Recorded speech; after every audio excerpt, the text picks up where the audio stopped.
মুখ্যমন্ত্রী আজকে নির্দেশ দিয়েছেন যে দলের যারা পুরনো তাদের সঙ্গে যোগাযোগ বাড়াতে হবে। এটা তো স্বাভাবিক, এর মধ্যে নতুনত্ব কি আছে? কিন্তু হঠাৎ নির্দেশ দিতে হলো কেন?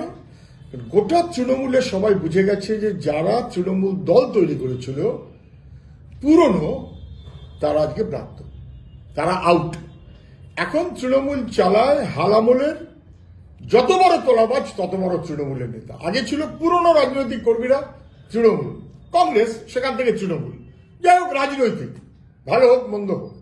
আর এখন হয়ে গেছে রাজনীতির বিবেচনার বাইরে শুধুমাত্র তোলাবাজি, দুষ্কৃতি, দুর্নীতি, এইখানে নিমজ্জিত তৃণমূল। পুরনোদের কোনো গুরুত্ব নেই, নতুন সব লাফাচ্ছে। কে কত বেশি বেনামি বেআইনি সম্পদ করবে তার লড়াই, কে কত বেশি দখলদারি করবে তার লড়াই। এটা সবাই বুঝে গেছে তৃণমূলের যে পুরনোরা এখন ব্রাত্য। তাই মুখ্যমন্ত্রীকে একবার মনে করিয়ে দিতে হচ্ছে। এই মনে করিয়ে দিতে হচ্ছে থেকে স্পষ্ট হয়ে যাচ্ছে দলের চেহারাটা আসলে কি। পুরনোদের কোনো গুরুত্ব নেই।